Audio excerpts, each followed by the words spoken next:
The Magic School Bus. Plants, Seeds. Every class probably learns about plants and seeds, but not every class has Miss Frizzle for a teacher. When Miss Frizzle does something, she goes all the way. She started by letting us plant a whole garden behind our school. A photographer was coming to take a picture of our garden, so we all wanted to look its best. To think that this beautiful tomato plant started from tiny seeds, Carlos said. Add some soil, sunshine, water, and some tender, loving care, and you have got this great garden. And once that photographer takes us a picture, we'll be famous, Carlos said. We could be on the cover of Plant It magazine. Would you like me to autograph your seed packet, Dorothy Ann? I'll think about it, said Dorothy Ann. Phoebe was not excited as Carlos. I wish I had the beautiful plant I raised at my old school. Tim put the finishing touch on the drawing. Phoebe smiled. That's it. Thank you, Tim, she said. Still, I wish I had the real thing for our picture this afternoon. Miss Frizzle spotted the drawing. Your plant looks lovely, Phoebe, she said. Not to worry. It's a simple matter to stop by your old school on a little field trip. We all piled onto the old school bus. Carlos was worried that we might not get back in time for the photographer. This could take all day. Couldn't we find a fly or something, Miss Frizzle? Excellent idea, Carlos, she said. Suddenly, the whole bus began to spin.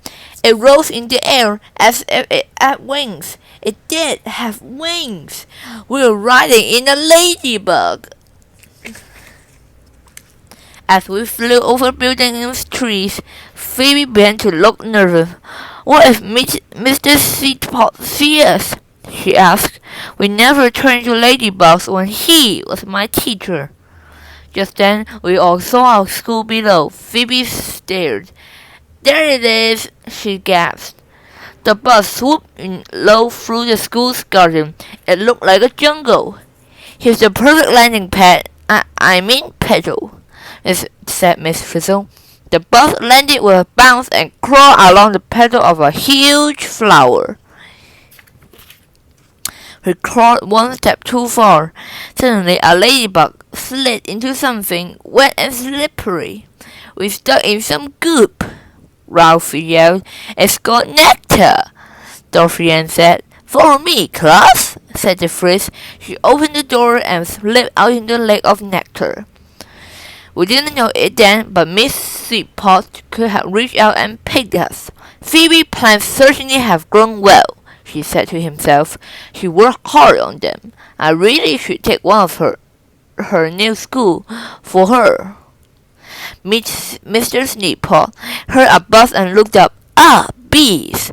I won't disturb the work right now, he said, turning to a patch of tomato plants. We also saw the bees coming, and they were headed right into our flower. Yikes! Air raid! shouted Arnold. Glory be! said the Frizz happily. As soon as this bee is drained enough nectar, then we can crawl off here. All about the ladybugs, please. Next stop, Anther.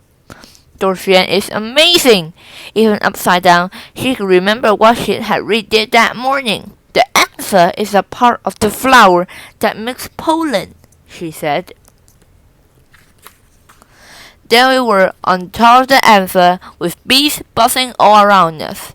Just then, Phoebe caught sight of the old teacher. It's Mr. Seedpot, she yelled. He will see us. Do something fast. Miss Frizzle stayed calm. No problem, she said cheerfully. We'll get off there the same way the pollen does. Miss Frizzle pressed a yellow button and was drank again. Now we're as small as a grain of pollen. Whew, said Phoebe. That was close. Carlos was not so happy. We'll never get back to school in time for the photographer, he grumbled. Be of good cheer. We're on our way, said Miss Frizzle. Hang on, she called as the leg of a passing bee swept us up and away. Off we flew, stuck to the leg of that bee. It was a short ride. At the very next plant, the bee bumped a flower and brushed us off, along with a lot of pollen. "Here we are," Miss Frizzle announced. "Where?" Phoebe asked. Tim showed her his picture. "I think we're on the center part, the stigma," Tim said. "The bee has dropped a lot of pollen here." For a big sneeze, "Achoo!" Arnold bumped into a grain of pollen, knocked over, and fell down some kind of tunnel underneath. Phoebe looked down too. "Mrs. Seedplot would never spot us down here," she said, and she hopped into the tube and slid down. Miss Frizzle beamed. "That's the spirit. Take chance. Make mistakes. Check out pollen tubes. Yahoo!" she yelled as she too jumped down the tube. We all slipped to the bottom pollen tube. "Now, where are we?" asked Arnold. "Couldn't we just grab one of the Phoebe plants and go back to school?" "I don't think we need a whole plant," Keisha said. "Look at this." She pointed to something that looked like a big rock. "It's a seed." "I get it," Dorothy and Anne said. "When pollen from one flower lands on the stigma of another, it grows a pollen tube. Find one of its egg cells, and together they make a seed." Carlos still wasn't happy. "No seed can grow in the plant by 3 o'clock, he said. "Not without some help," said Miss Frizzle. She reached into the bus and pressed a button, and suddenly things were wild. The seeds were growing bigger and sprouting hair. "We need to hurry things along a bit," said Miss Frizzle. "Everyone on the bus, please." We all rushed back to the bus. The door slammed shut, and we drove onto one of the biggest seeds. As the seeds around us grew bigger, the flower burst open. We felt the sun shining and a breeze blowing through the windows of the bus. Suddenly our seed flew in the air, with us on board. Away we flew onto the back of the whole seed, carrying along the gust of wind. Carl was still worried. "Can't we go any faster?" he asked. "Well," Miss Frizzle said, "this is pretty fast for a seed, but there are seeds that travel by attaching themselves to dogs or birds or people," she said, eyeing a man on a bicycle. "No," croaked Phoebe. "That's Mr. Seedplot." But she was too late. Our seed had landed in Miss Seedplot's hair.